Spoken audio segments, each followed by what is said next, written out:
Coucou! Alors aujourd'hui je tenais à te faire une petite vidéo surprise pour te parler un petit peu de moi. Oui, je sais, dit comme ça fait très ego trip, mais je pense que c'est important pour toi de savoir qui je suis, d'où je viens, quel a été mon parcours avant de m'intéresser au bio, parce que non, je ne suis pas née dans le bio, mes parents n'ont pas été bio depuis que je les connais. Donc je trouve ça plutôt intéressant de te présenter qui j'étais, qui je suis devenue, qui je suis. Comme ça, toi, ça te permet aussi de mieux me comprendre, de mieux comprendre certains positionnements que je pourrais avoir, ou que j'ai, ou que j'aurai, et savoir un petit peu qui est cette petite zouave qui nous débite des trucs tous les vendredis. Qu'est-ce qu'elle a fait, d'où elle sort pour pouvoir avancer ce genre de choses. Pour commencer, je viens d'une petite île de l'océan Indien qui s'appelle Mayotte. Et autant te dire que là-bas, je n'étais pas du tout sensibilisée à tout ce qui est bio, tout ce qui est écologie. Pourtant, il y en aurait bien besoin. Et je t'avouerai que si j'avais été sensibilisée, je pense, je suis même sûre, que j'en aurais eu. Désolée, là, je ne vais pas du tout employer de langage châtié. Donc du coup, je suis sûre et certaine que j'en aurais rien à cirer. Puisque de 0 à 14 ans, tu t'en fiches un petit peu de tout ça. Même je me souviens, ma grand-mère qui utilise beaucoup l'huile de coco, moi j'étais à chaque fois en train de hurler quand elle préparait l'huile de coco. J'étais ah, putain ça pue, oh, c'est quoi ce truc, pourquoi elle en met tout le temps? Et maintenant je ne jure que par l'huile de coco. Big up mamie. À partir du lycée, on a déménagé en France et là j'ai vu un petit peu mes parents se tourner vers l'écologie, vers le bio, mais vraiment tout doucement. Limite en fait je m'en rendais pas compte, c'était vraiment très doux. Moi je m'en fichais un petit peu, tu comprends, à l'adolescence, tu as autre chose à faire que t'intéresser à l'écologie, au bio, à ce que tu manges, tu veux juste sortir, faire la fête, voir tes potes et réviser ton bac. Et j'ai fait première terminale éco, spécialité éco. Puis pour la licence, j'ai fait qu'une année. Je suis partie en administration économique et sociale, donc un mélange d'éco et de droit avec plein d'autres matières, mais les deux principales c'est ça. Puis ça m'a pas plu, je suis allée en management, donc management des unités commerciales, ça m'a pas plu non plus. Puis me suis tournée vers une formation d'hôtesse de l'air qui m'a beaucoup plu, mais les choses de la vie font que tu ne fais pas toujours ce que tu veux dans la vie. J'ai repris les études, je me suis tournée vers un BTS assistante de gestion, puis une licence en communication et web marketing. Ouais, j'avoue que quand tu vois mes trucs, t'as pas trop l'impression que j'ai fait ça. Mais c'est parce que j'ai aussi un petit peu la flemme. Et donc en fait moi pendant mes 5 dernières années, j'ai été vivre à Paris et mes parents sont allés s'installer en Outre-mer. Autant te dire qu'à Paris je faisais un peu tout et n'importe quoi, je mangeais tout et n'importe quoi. La première pour aller au McDo c'était moi. Même au KFC, ouais mais ça c'est... Il y en a beaucoup qui diront ouais mais c'est parce qu'elle est noire, tu comprends le poulet. Ouais mais même rien à voir, KFC voilà c'était le summum pour moi, c'était tellement bon. J'y ai bossé d'ailleurs hein. Donc c'est assez drôle. Et donc ouais, je m'intéressais toujours pas à tout ce qui était écologie, tout ce qui était bio, et je voyais mes parents de plus en plus dans ce délire là, comme je disais. Je disais même que en fait, ils étaient rentrés dans une secte, mais que le gourou c'était eux-mêmes, donc c'était difficile de leur faire sortir de leur propre secte. En plus, ils avaient, comment on dit, ils avaient rencontré la spiritualité, ils essayaient de m'en parler, et moi j'en avais rien à cirer. Pour te dire, je me souviens d'un débat qu'on avait, enfin un débat. Mon père nous invitait à nous interroger sur l'âme. Est-ce que tout a une âme? Que devient l'âme après la mort, etc. On prenait l'exemple d'une graine et d'une feuille. Et ça m'emmerdait. Tu le découvres, papa. Voilà, je te le dis, ça m'emmerdait. Et ça me prenait la tête et du coup on s'engueulait. Et c'était très bizarre pour moi parce que en fait, je l'ai toujours vu être sceptique de tout, s'interroger sur tout, ne croire que ce qu'il voyait, qu'il avait besoin de rationalité, que tant que les choses n'étaient pas rationnelles, mais il y croyait pas. Et donc du coup, quand je l'ai vu s'intéresser à la médecine traditionnelle chinoise, quand je l'ai vu s'intéresser à la spiritualité, à ce genre de choses-là, à l'astrologie et tout, je me suis dit mais j'ai perdu mon papa là, je sais pas où va le monde. Et du coup, ça nous a créé un énorme fossé avec mes parents. Entre moi qui remettais toujours en question ce qu'il faisait, qui ne comprenait pas ce qu'il faisait, qui jugeait ce qu'il faisait, Clairement, je le dis, hein, quand il me parlait de jardin partagé, de biodynamisme, de permaculture, moi j'étais mais qu'est-ce que c'est chiant, mais pourquoi il me parle de ça, on s'en fout. Et eux qui essayaient quand même de essayer de t'intéresser, essayer de machin, et puis je les ai vus passer au... J'aime pas dire devenir végétarien parce que c'est leur coller une étiquette qui n'est pas la réalité. C'est juste qu'ils ont une vision un petit peu plus globale et un peu plus différente de la chose. Et s'ils sont amenés à consommer pas de viande, voire moins de viande, voire peu de viande, c'est pas dans un délire de végétarisme. C'est parce qu'il y a eu une véritable recherche, une véritable prise de conscience sur le rapport entre l'homme et l'animal. Quand moi je demandais à ma mère pourquoi t'as arrêté la vache, elle m'expliquait au niveau spirituel, au niveau du métabolisme de la vache, de ceci de la vache, etc. C'était vraiment, c'est pas juste oui j'ai envie de protéger les animaux, de toute façon manger de la viande c'est mauvais pour l'écologie, enfin le genre de discours que tiennent les végétariens. C'était vraiment quelque chose de beaucoup plus holistique. Et moi je me souviens quand ils ont commencé à devenir végétariens, j'étais punaise, je vais plus manger de viande, comment je vais faire? Et du coup avec ma soeur à chaque fois on était là. T'as eu de la viande ou pas quand t'es allé voir les parents? Oui moi j'ai eu de la viande et toi? Bah non moi j'en ai pas, pourquoi quand toi tu y vas il y en a? Et jusqu'au jour où il y avait vraiment plus de viande. Et là j'avais qu'une hâte, c'était rentrer chez moi et me taper un bon gros steak. Et en fait, je me rends compte avec le recul maintenant que mon steak n'était pas si bon que ça finalement. Et moi, en parallèle, je continuais à avoir cette frustration, on peut dire que c'est une frustration, de voir mes parents s'épanouir dans un truc qui, pour moi, ne les correspondait pas. C'était pas eux, c'était pas les parents que j'avais connus. Et moi, je m'enfermais dans mon truc, à pas comprendre, à pas vouloir comprendre surtout. Et à côté de ça, je passais mon temps à tomber tout le temps malade. Je suis un nid à maladie. Ça va, je n'ai jamais eu rien de hyper grave, incurable, de la mort qui tue dans ma vie. Mais voilà, j'ai quand même emmagasiné un certain nombre de choses. Et à chaque fois, c'était le retour que j'avais des médecins. C'était bon, bah on va faire une prise de sang, on va faire des IRM, on va faire des échographies. Au final... dommage, je les ai pas là sur moi, mais tu peux reconstituer tout mon corps avec tous les examens que j'ai effectués. Vraiment, tout y est passé chez moi. Et à chaque fois, les médecins n'arrivaient jamais à mettre de mots sur la maladie que j'avais à ce moment-là. Et c'était assez frustrant, d'autant plus que j'ai aussi l'endométriose. D'ailleurs, on en parlait avec Laetitia de la chaîne Le Corps, la Maison, l'Esprit. Et il y a Renon de la chaîne YouTube du même nom. D'ailleurs, je vais mettre les liens des deux vidéos sur l'endométriose. Et à côté de ça, j'avais aussi ce parcours-là où je ne savais pas que j'étais atteinte d'endométriose. Que chaque fois que j'avais mes règles, c'était une vraie problématique. Quand j'ai découvert en fait que j'avais l'endométriose, bah, en fait, ça a été un élément dans la ribambelle de déclic en fait. Et je me suis dit, ah... ok, j'ai ça, je ne peux pas le soigner à l'instant, je ne peux pas le soigner durablement.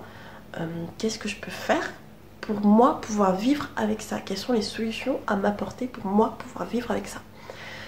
Et bien que ma gynéco était super sympa, elle m'a proposé des alternatives naturelles, j'étais pas encore assez ouverte à ce genre de choses, je n'étais pas prête. Et c'est en décembre 2016 où je suis tombée encore une nouvelle fois malade, vraiment pas possible. Sachant qu'à chaque fois que je tombais vraiment très malade et que les médecins n'arrivaient pas à me soigner, mes parents à chaque fois ils faisaient des pieds et des mains pour que je vienne les voir à Lyon pour qu'eux me soignent. Et en même pas 2 jours j'étais rétablie. Et là c'était le même schéma qui recommençait, j'étais de nouveau encore super malade. Le médecin il n'arrivait pas à me dire ce que j'avais, il me faisait passer plein d'examens, plein de machins et... on sait toujours pas ce que j'ai. Du coup, je suis allée chez mes parents et ils m'ont soignée. C'était très frustrant pour moi parce que je me suis dit mes parents sont pas médecins, ils n'ont pas de diplôme médical, ils n'ont pas de formation médicale. Comment est-ce qu'ils peuvent me soigner? Et en fait, juste avec l'alimentation, parce que à ce moment-là, déjà mes parents ils étaient vraiment très avancés dans le circuit de l'écologie et du bio. Et du coup, j'étais là, juste avec l'alimentation, et ma mère entre-temps a passé une formation de médecine traditionnelle chinoise. Donc du coup, elle me faisait des massages, du moxa, des ventouses. Qu'est-ce qu'elle me faisait d'autre? De l'acu. On faisait beaucoup d'acu. Et au début, moi je me souviens quand elle était au début de sa formation, j'étais très réticente à quand elle me faisait ce genre de choses. Parce qu'à chaque fois j'avais mal. Je comprends pas pourquoi quand tu me fais un massage, il me fait mal. Non, moi un massage c'est pas censé te faire du mal. Enfin vraiment très réfractaire, vraiment très ingrate, très jugeante, très sceptique. Je le suis toujours. Hein. Et en fait, au fur et à mesure, j'ai fini par voir les effets sur moi. Pourquoi à chaque fois que je tombe malade, que je vais chez les médecins, ils n'arrivent pas à me soigner. Quand je vais chez mes parents qui sont pas médecins, ils arrivent à me soigner. Et ça en est arrivé au stade où, il y a un an, c'était moi qui étais demandeuse. Je disais à ma mère, viens, juste à part pour la Q et les massages où j'étais encore un petit peu, voilà. Mais viens, fais-moi ceci, viens, fais-moi cela. Et ça allait de plus en plus mieux. Et là, je me suis dit, mais c'est vraiment très étrange parce que ce que je mange chez mes parents, c'est la même chose que ce que je mange chez moi quand je mange pas dehors. Et même pire, c'est que quand moi je vais chez mes parents, c'est moi qui fais à manger. Globalement, on peut dire que quasiment un repas sur deux, c'est moi qui l'ai fait. Il y a juste, voilà, les produits ils sont bio, ils sont pas à premier prix, ils sont pas machin. J'ai dit à mes parents, vu que vous partez, là je vais me reprendre un an, je vais me lancer le défi de changer juste la consommation et on va voir si ça change vraiment quelque chose à ma vie. Je garderai juste la médecine traditionnelle chinoise pour mon endométriose. Mais sinon, pour tout le reste de ma vie, moi je veux voir si Hippocrate a raison en disant que ton aliment soit ton médicament. J'ai commencé à m'intéresser au bio, sauf que l'avantage que j'avais, c'est que j'avais déjà tout sur un plateau. Mes parents avaient déjà tout fait, ils avaient déjà tout repéré et j'avais juste à me servir. Et je me suis dit, mais c'est bien, c'est cool, mais ça m'amène aucune réflexion. Ça me pose un problème quelque part, parce que j'ai pas toute la démarche. J'aime bien l'aventure en fait, j'aime bien chercher, galérer, me prendre mes propres baffes. Et là, j'ai pas ça. Donc ça me faisait une frustration quelque part. Du coup, ce que je me suis dit, c'est que je vais reprendre de zéro, comme si je n'avais jamais entendu parler de bio, comme si mes parents n'avaient jamais été sensibilisés ou intéressés à ce genre de choses, et voir comment je m'y prendrais. Donc j'ai fait un peu la Google, clairement. Faire genre, je vais faire mes courses comme d'habitude, mais je vais prendre que les produits bio du supermarché. Donc j'ai commencé par faire ça. Puis après, j'ai commencé à réfléchir à non, le bio de supermarché, ça fait vraiment trop mal. Déjà que j'ai pas un SMIC, ça va être compliqué à chaque fois de payer mes courses bio en supermarché. Qu'est-ce que je peux faire? Donc j'ai commencé à me renseigner sur d'autres circuits, etc. Et puis je suis arrivée à un moment où je me suis dit, mais en fait, consommer bio, c'est juste une question de culture et d'étiquette. Ça me paraissait vraiment bizarre. Ça me dérangeait un peu cet aspect étiquette où en fait c'est juste un produit qui a une nouvelle étiquette qui est meilleure pour ta santé. Et du coup j'ai commencé à m'interroger, à me dire mais bio ça veut dire quoi? C'est quoi? Ça vient d'où? Pourquoi est-ce que tout le monde se lance dedans? Pourquoi ceci? Est-ce que ça a vraiment un impact réel pour ma santé, etc. Comme je te l'ai dit, j'ai de l'économie un petit peu. Et du coup ça m'a apporté aussi un regard sur les chiffres, sur les statistiques, qui est assez critique. C'est-à-dire que moi, je ne prendrai jamais un statistique pour acquis. Je le considérerai toujours comme étant le point de vue de quelqu'un pour te démontrer quelque chose. Parce que c'est très facile de jouer avec les chiffres. On dit que les chiffres ne mentent pas, mais tu peux faire mentir les chiffres. Et moi, j'ai ce rapport-là assez hors norme, parce qu'en général, quand on te dit 50% de la population machin bidule les trucs, tu crois vraiment que c'est 50% de la population qui machin bidule. Alors que moi, ce que je vais demander, c'est ok, 50% de la population machin bidule. Mais quel a été ton panel? Sur qui tu t'es basé pour faire cette étude?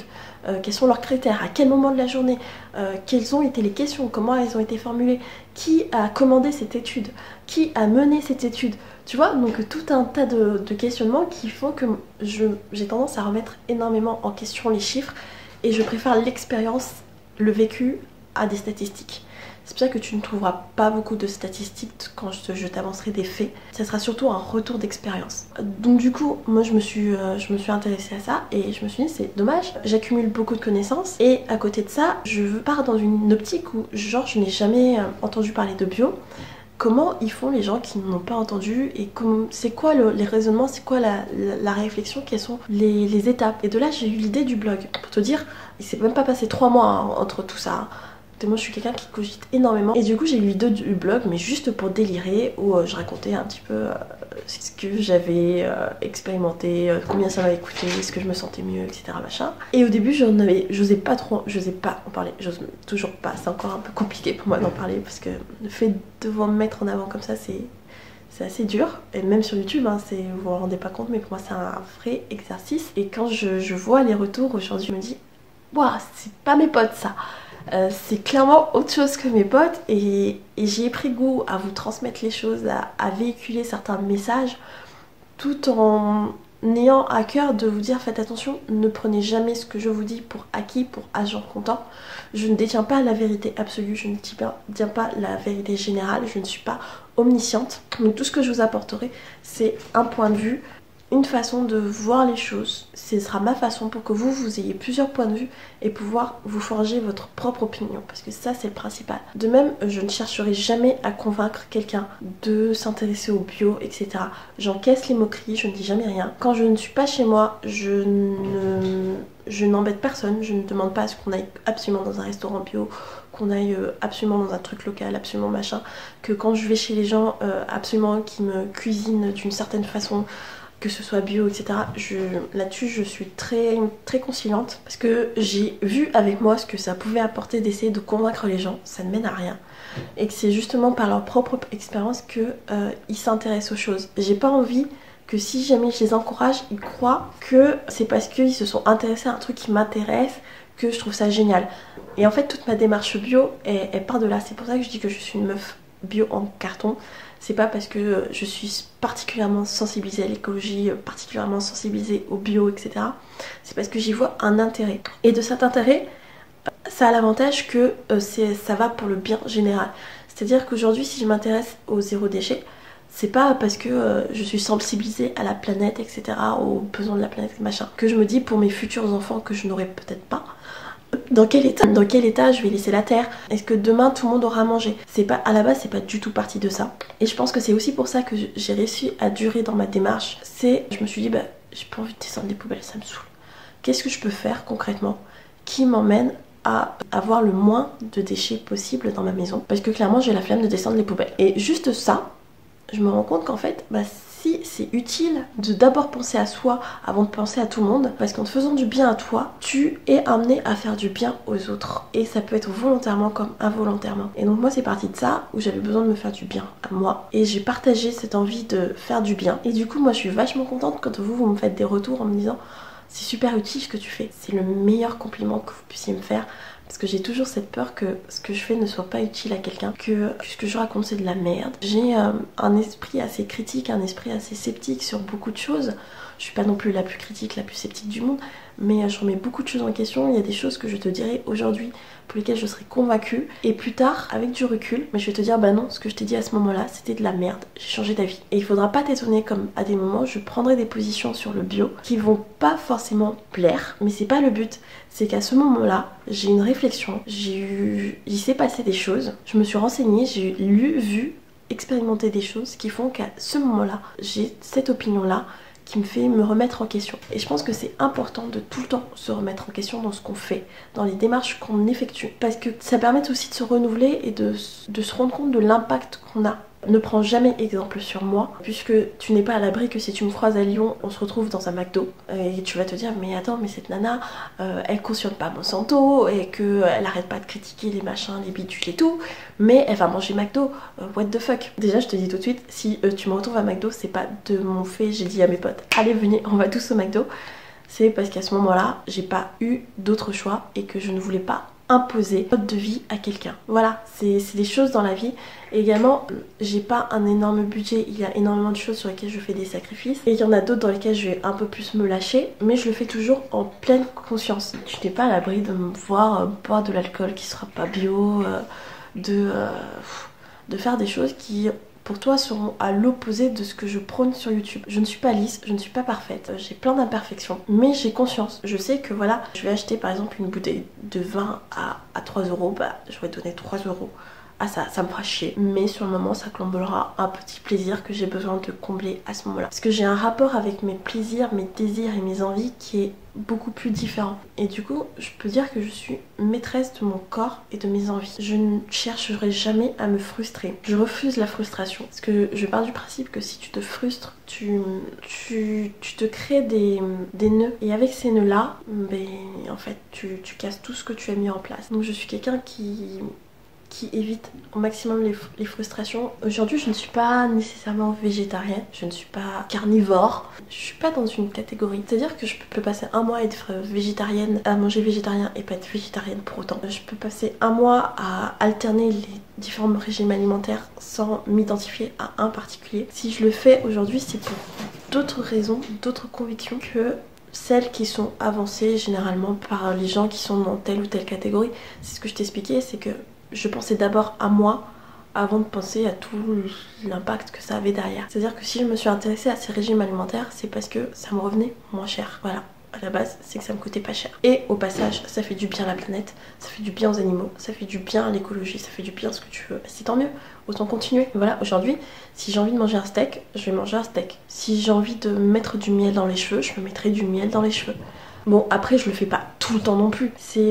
Il faut aussi savoir équilibrer les choses. Et moi, je suis contente parce que ça fait 1 an maintenant et je n'ai pas craqué, je n'ai pas... Enfin si, il y a eu des moments où j'ai eu envie de retourner à ma vie d'avant pour des questions de facilité, mais j'ai tenu bon. Je me suis autorisée quelques petits craquages, mais c'est là où c'est compliqué, c'est que quand tu craques, de revenir à avant quand tu ne craquais pas. Et comme en fait je me suis jamais frustrée, je me suis jamais enfermée dans un truc, je me suis jamais radicalisée dans ma chose, quand je craquais, j'arrivais facilement à reprendre le dessus. J'avais fait le test au début, ce que j'avais fait c'est que les 3 premiers mois, peut-être même un peu plus, j'étais tout le temps cloîtrée chez moi et je ne mangeais, je ne buvais, je ne chiais, tant dire les choses comme ça, que bio, mais vraiment que bio. Et un jour je me suis dit bah vas-y, on va voir si vraiment ça a une vraie différence. Je vais passer un repas qui sera pas bio, enfin n'importe quel truc, voilà. Pas forcément un boui-boui, hein, un restaurant et tout machin. J'étais malade comme c'est pas permis. Et au début je me suis dit mais non mais c'est pas possible, peut-être que une intoxication ou ce genre de choses là, machin. Puis tu vas manger chez des amis, puis t'es pas bien.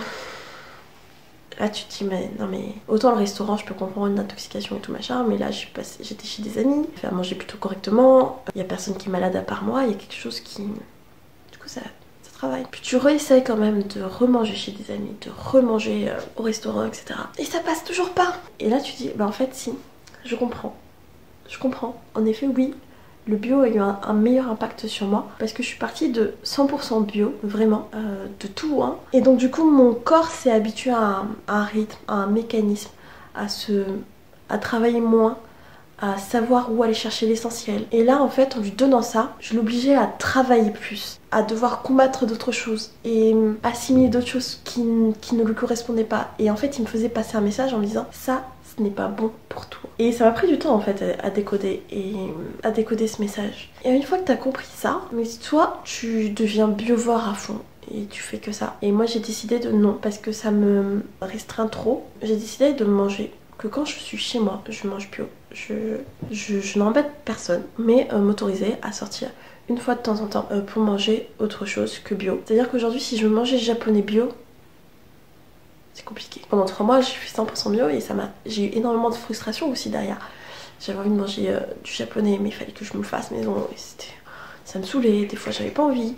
Du coup, bah en fait, je m'autorise une fois de temps en temps. Ça peut être une fois par mois, une fois tous les 2 mois, ou une fois par semaine, selon mes envies. En fait, dès que j'en ai envie, je mange autre chose. Et je me sens bien. Mon corps est pas content sur le coup. Du coup, ça me rappelle que faut pas que j'abuse, mais ça me rend plus tellement malade au point où ça l'était au début. Ça me rend un peu malade, juste assez pour me rappeler que c'est pas bien. Pas non plus au point de me dire bah c'est bon, je vais pouvoir continuer à me nourrir mal. J'ai un certain équilibre. Je n'ai pas la frustration d'eux, mais globalement dans la majorité, ce que je constate, avec peu, j'arrive à faire beaucoup. Et ça c'est magnifique pour moi.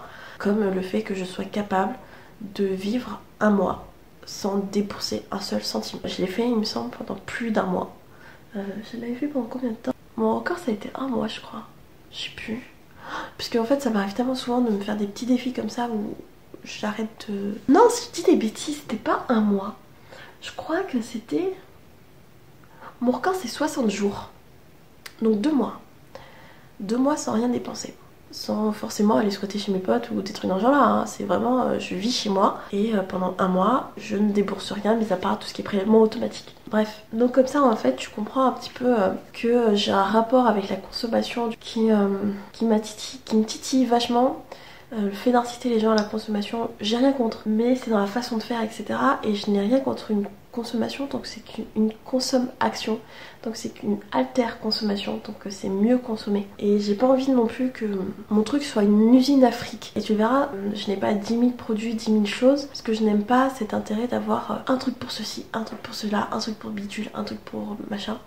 Alors que des fois tu peux avoir un seul produit qui est tellement polyvalent que tu peux utiliser pour tout. Et j'ai envie de finir cette vidéo par une illustration que j'avais trouvée sur les réseaux sociaux. Et je ne suis pas capable de retrouver l'auteur de cet écrit, Donc si tu le connais, fais-lui un gros bisou de ma part. C'est pas sur le bio qu'il faudrait marquer bio, mais c'est sur la merde qu'il faudrait marquer merde.